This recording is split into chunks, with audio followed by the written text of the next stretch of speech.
सर्दियों की सुबह रणविजय राजसमंद पहुंचा। राजसमंद स्टेशन पर पहुंचते ही उसे रंग बिरंगी पगड़ियों में सजे आदमी और सतरंगी लहंगा चोली पहने सुंदर औरतें दिखी। तो उसके सामने राजस्थानी राजा महाराजाओं और उनकी सुंदर रानियों की तस्वीरें खिंच गईं।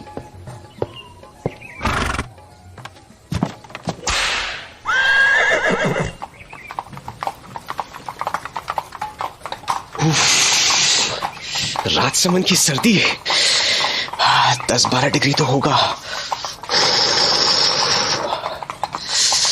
वाह, नदी के पानी से उठती भाप सर्दियों की बात ही कुछ और है। यहाँ पर जरूर ही डैनी डिकोस्टा के महल के बारे में पता चल ही जाएगा।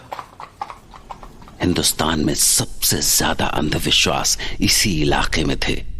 खून पी जाने वाले प्रेत, रात को भेड़िया बन जाने वाले इंसान और न जाने क्या क्या। उसे लगा कि सफर मजेदार होने वाला है। पहाड़ियों के बीच में से होकर जाने वाले घुमावदार रास्तों ने उसका मन मोह लिया। जगह जगह दिखने वाले सुंदर किले के नजारे, खूबसूरत वादियां, झीलें और झरनों से टकराकर बहने वाली हवाओं ने उसे जैसे किसी और ही लोक में पहुंचा दिया। वाह, लगता है किसी परियों के देश में आ गया हूं। इतनी सुंदर जगह के बारे में जाने किन बेवकूफों ने ये अंधविश्वास फैलाए होंगे। रानी की सराय, हाँ ये है।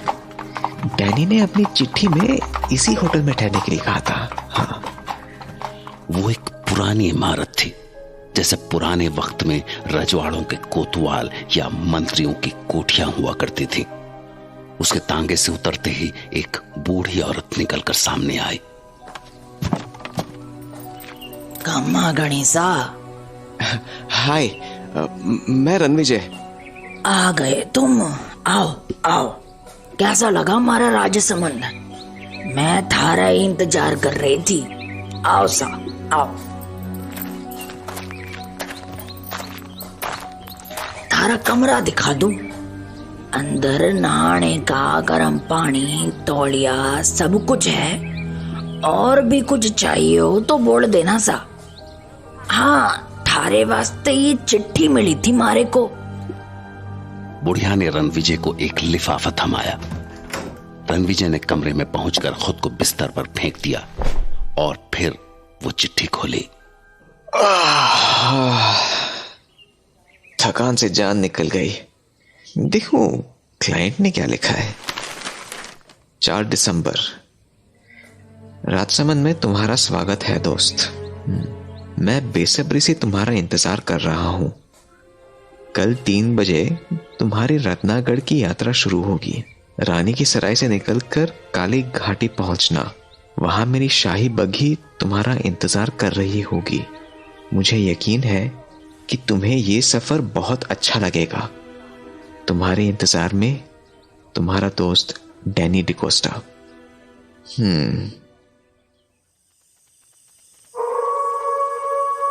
रात रणविजय को बहुत अच्छी नींद आई। सुबह नाश्ता करने के बाद वो आदतन यहाँ की यादों को अपनी डायरी में समेटने लगा और फिर दिन के खाने के बाद वो अपने आगे के सफर के लिए तैयार था।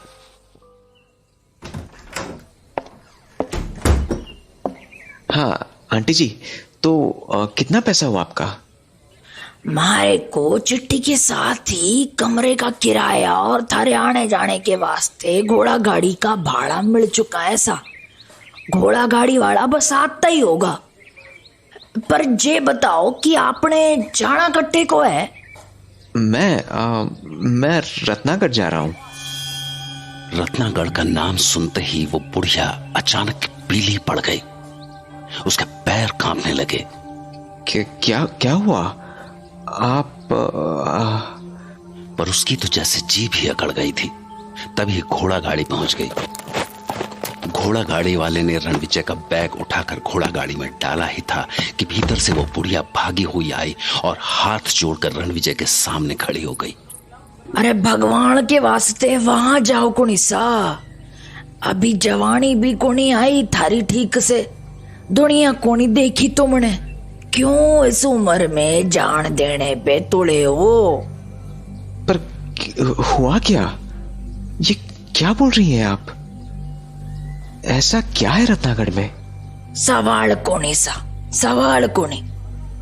बस अगर अपनी माँ को जरा भी प्यार किया है तो यहाँ से लौट जाओ, उसकी गोद सूनी मत करो सा। और अगर जाना ही है तो किसी और दिन चले जाना। हाँ, किसी और दिन? पर क्यों? आज के दिन में ऐसा क्या है?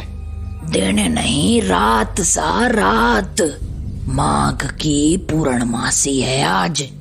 आज की रात 12 बजे काली घाटी के प्रेत धरती पे उतरे सा।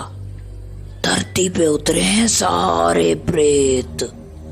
रणविजय ने उसकी बातें समझने की कोशिश की, पर घोड़ा गाड़ी वाला इंतजार कर रहा था, इसलिए वो पलटा और घोड़ा गाड़ी में घुस गया। तभी वो बुढ़िया दौड़ी दौड़ी तांगे के पास आई। सुनो सा, अगर अपनी माँ से प्यार करते हो तो ये तावीज पहन लो, ये भूत प्रेत से थारी रक्षा करेगी। अरे मैं इन सब बातों में विश्वास नहीं करता। मेरी खातिर रख लो सा, मैं थारी माँ समानू, मारा दिल रख ले बेटा। रणविजय बुढ़िया की बात टाल नहीं सका और उसने वो ताबीज पहन ली और उसने बुढ़िया को वो ताबीज अपने गले में डालने दी। गाड़ी वाले ने चाबुक चलाई और घोड़ा गाड़ी दौड़ गई।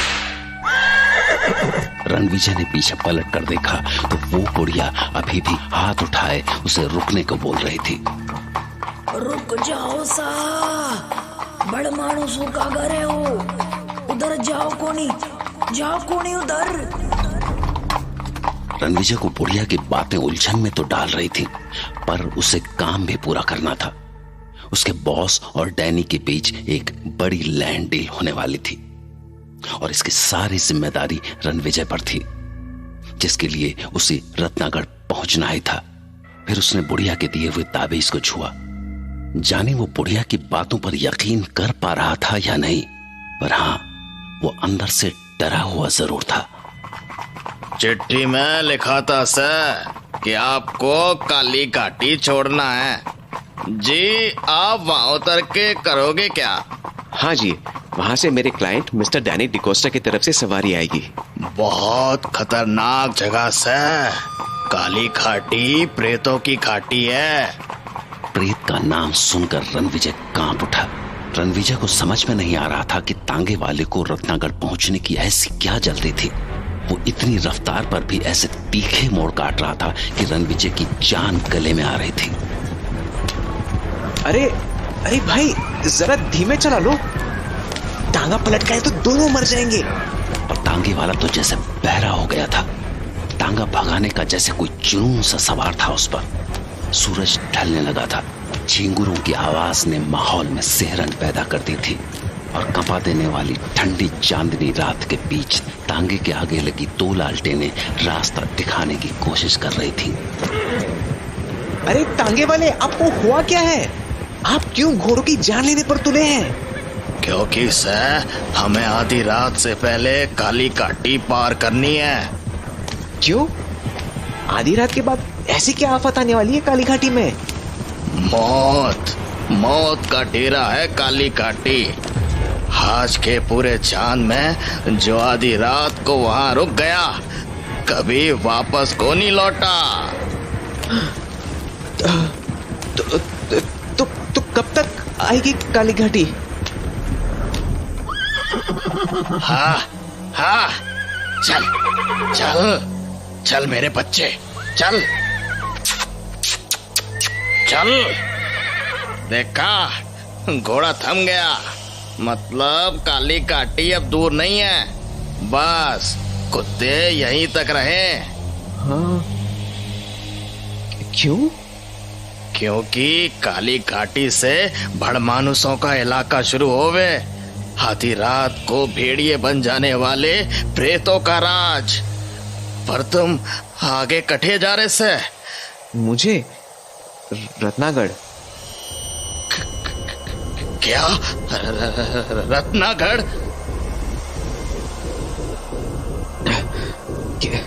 क्या हुआ आपको? ऐसा क्या है रत्नागढ़ में?